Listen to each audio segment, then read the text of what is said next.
L'exécutif va mettre en place la commission de vérification électorale. Actuellement, les techniciens travaillent sur les termes de référence de la commission et d'ici la semaine prochaine, une décision définitive sera prise. Entre-temps, le gouvernement réfléchit sur les mécanismes qui permettront de trouver les fonds nécessaires à la poursuite du processus électoral. Un budget rectificatif est à envisager selon le Premier ministre Enex Jean-Charles. Définitivement, cette commission de vérification électorale est une vraie patate chaude entre les mains des autorités. Le Conseil électoral ayant décliné l'offre de l'exécutif de décider de sa création, l'équipe menée par Josler Mprivert est obligée de prendre ses responsabilités, mais pas sans quelques hésitations. Alors que le chef du gouvernement annonce qu'une commission sera effectivement mise en place, il n'est pas très clair sur la véritable appellation de cette dernière. Entre vérification et évaluation, Enex Jean-Charles ne veut pas se perdre, mais souhaite simplement qu'elle soit aussi proche possible de l'accord du 5 février qui, lui, ne parle pas de vérification. Nous ouverts pour nous faire une certaine forme de vérification qui allait le plus proche possible de l'accord. Et à ce moment-là, pour nous garantir que quelle que soit l'orientation nous prenons une orientation pour ne pas léser l'intérêt d'aucun acteur de la crise. De son côté, le président Josler Mprivert se lance dans un exercice plutôt difficile pour tenter de justifier la création d'une commission de vérification.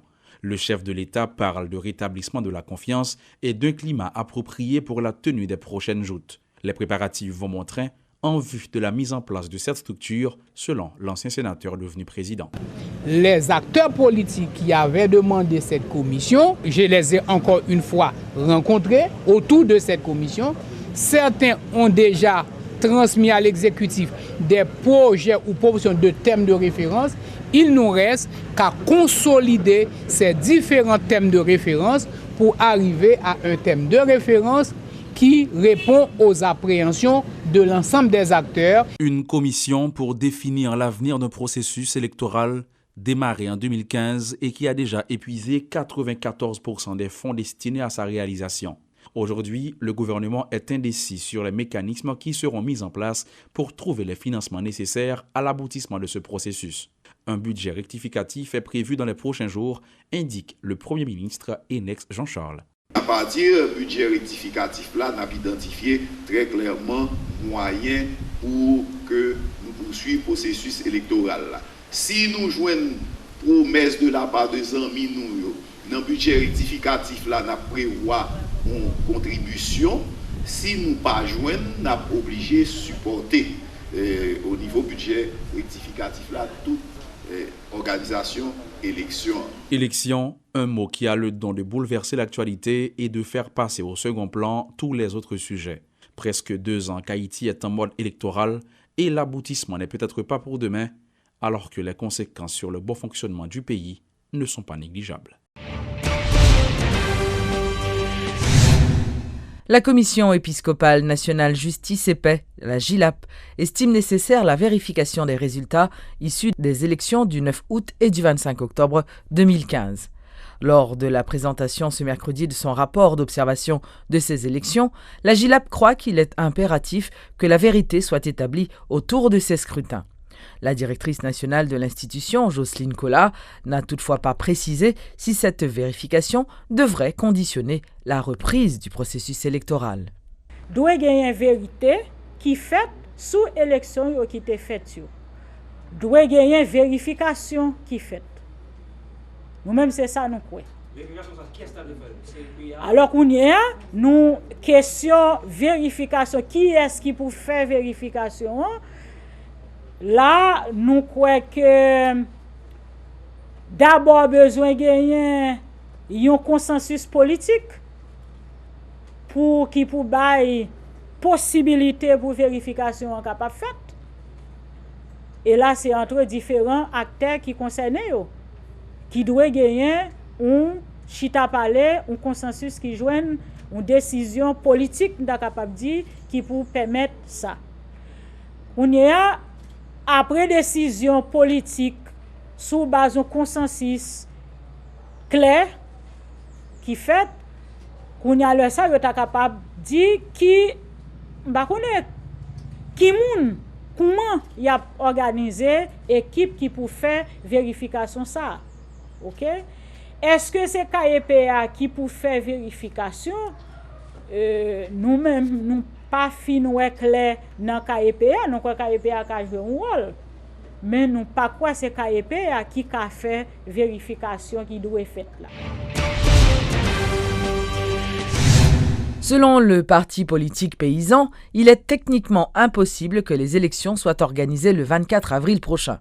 Jean-Philippe Michel, qui est le responsable juridique de ce parti, ne réclame pas la mise sur pied d'une commission de vérification, mais exige que la lumière soit faite sur les dernières élections avant la poursuite du processus électoral. Nous-mêmes, nous ne pas viser aucun candidat, nous ne pas éliminer aucun candidat, mais nous voulons pour lumière faite, nous voulons que c'est moun peuple vle c'est ligue pour passer. N'a demandé pour toute force vive nation mettez tête ensemble parce que situation politique cap dessiné là, est capable plonger pays à une crise qui pire raide. C'est pour ça nous demander pour faire lumière sous élection 9 d'août à 25 octobre. Le PDG de la Fondation de secours Gaël Pinson déplore le mode de fonctionnement des sapeurs-pompiers dans le pays. Le spécialiste en contrôle d'incendie préconise qu'une nette démarcation soit instaurée entre le corps des pompiers et la PNH sous la tutelle du ministère de l'Intérieur et des collectivités territoriales. Par ailleurs, le responsable de Pinson SA a affirmé que plus de 80% des cas d'incendie en Haïti sont d'origine criminelle. Parce que soit regardé depuis tant, tout gouvernement passé, tout bagage, l'État devait prendre ses responsabilités depuis X années. Et ceci n'a jamais été fait. Il est temps qu'on y a que le fait. Pas faire pompier à son sacerdoce lié. Ou là pour sauver vie monde. Pas un consensus, pas un compromis dans la sécurité. C'est sauver vie monde. Qui était politicien fait politique, qui était vie monde. Donc là, auto adroitement préconiser une certaine autonomie. Pas adroitement, non. Directement, ouvertement, moi dit que tout autant que pompier sous compte PNH, la vie plus mal chaque jour et vie nous chaque qui là, y compris moi-même, en danger de plus en plus chaque jour. Il faut que ça qu'il y ait une démarcation entre le corps des pompiers et la police. Il faut un bas ministère intérieur et des collectivités territoriales en tant qu'organisme autonome à caractère privé. Pourquoi ça me dit autonome à caractère privé? C'est parce que fonction organisme qui gagne une gestion le plus saine que possible malgré que l'appartenance à une instance étatique. OK. Et sous tutelle du ministère de l'Intérieur et des collectivités territoriales.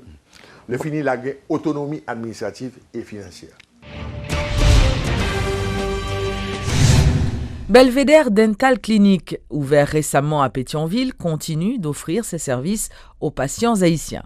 Spécialisée dans le blanchiment et l'alignement dentaire, entre autres, cette clinique utilise une technologie de pointe pour satisfaire sa clientèle. On se trouve au Belvédère, donc le building Le Belvédère à Pétionville. On est au 6e étage, juste au-dessus de la gym.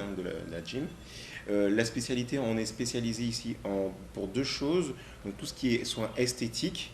Donc nous faisons énormément de blanchiment, alignement dentaire avec les Invisalign et aussi en chirurgie. Donc nous posons des implants avec la réalisation de prothèses sur implant, de couronnes en céramique, ici directement sur place. La première des technologies qu'on a importée ici qui est unique pour le pays, c'est la radio panoramique 3D. Ce qu'on appelle aussi un cone beam. Donc cette radio 3D qui fait aussi scanner nous permet de faire des reconstitutions en 3 dimensions des maxillaires et d'avoir un outil diagnostique très précis. Nous offrons sur place donc les traitements Invisalign, qui est un traitement d'alignement dentaire invisible avec énormément de confort puisque le patient peut enlever ses aligners pour manger, il peut enlever ses eyeliners pour sortir. On offre le laser aussi qui nous permet de faire soit de la chirurgie, soit de la désinfection canalaire dans les root canals, ou ce qu'on appelle en français les traitements endodontiques, et aussi les blanchiments avec cette aide du laser, ça nous permet d'activer le produit de blanchiment. Et nous faisons aussi sur place les gouttières qui nous permettent de faire un blanchiment tout en douceur pendant une période d'à peu près 5 à 6 jours. Nous sommes équipés, donc, comme je vous disais, de l'Arctica. C'est un robot qui nous fait nos prothèses sur place le même jour. Donc les patients n'ont plus ni à se déplacer à plusieurs reprises. Les empreintes n'ont pas à être envoyées dans un autre pays et à attendre une couronne ou à attendre un bridge. Nous les faisons sur place avec la céramique sur place. L'autre chose qui est très importante, c'est qu'on a des outils didactiques très intéressants pour les patients. La visio, qui est un écran qui est suspendu au-dessus du patient, relié à une caméra endobuccale. Cette caméra nous permet de montrer au patient à l'intérieur de sa bouche, même à l'intérieur de sa dent, ce qui s'y passe. Ça permet aux patients de comprendre ce qu'ils ont et pourquoi est-ce qu'on leur propose ce traitement. Une soirée de levée de fonds en faveur des épileptiques sera organisée le 15 avril prochain à la clinique d'épilepsie de Port-au-Prince. Cette maladie neurologique se manifeste par des crises dues à une lésion au cerveau et touche généralement des nourrissons et des adultes. Les responsables de la Fondation CLIDEP s'expliquent. Toutes les lésions du cerveau peuvent entraîner des crises d'épilepsie.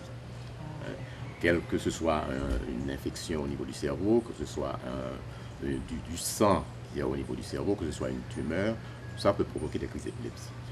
Mais chez les enfants, le plus souvent, ces crises d'épilepsie surviennent à la suite de problèmes au niveau de l'accouchement ou de la grossesse.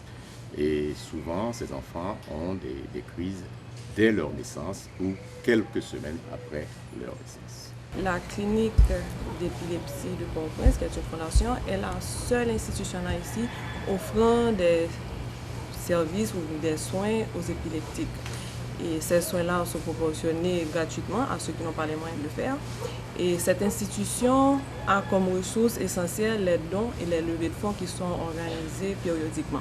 Donc cette année, le mois de mars ramène le 26 mars, c'est la journée internationale de l'épilepsie. Et cette année, nous avons voulu marquer cette date avec une activité qui aura lieu au Best Western le 15 avril. Nous avons des artistes invités qui seront d'abord l'animation qui sera assurée par Kakou Boujoli. On aura Jaël et Vanessa Jacquemin, deux jeunes artistes, et l'animation musicale par le DJ Rocksteady. Et donc l'admission sera à $20. On a également une autre partie qui sera une tombola qui est déjà en cours. Donc nous avons des billets pour la tombola qui sont en vente à différents points de la capitale. D'abord à la clinique d'épilepsie de Port-au-Prince qui se trouve au 77 de la rue Lamar.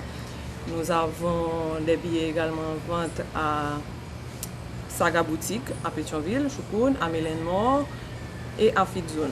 Donc ces billets, les billets de la tombola sont disponibles au prix de $5 ou 300 gouttes. Nous avons plusieurs prix. Je ne sais pas si ce serait bon. Nous n'avons pas la liste de prix là avec nous, mais nous avons 15 primes très alléchantes. Et les gens peuvent acheter leur billet pour la tombola et venir assister au tirage qui aura lieu le 15 avril au Best Western. Nous espérons obtenir suffisamment de fonds pour pouvoir subventionner les différents projets de la clinique. Nous avons la clinique à Port-au-Prince, comme je vous l'ai dit, qui donne des soins gratuits aux épileptiques. Et il y a aussi des projets satellites à Jacmel et au Caille. Donc, ces fonds-là serviront pour la formation qui se fait et aussi pour acheter le matériel et les médicaments nécessaires à ces projets-là.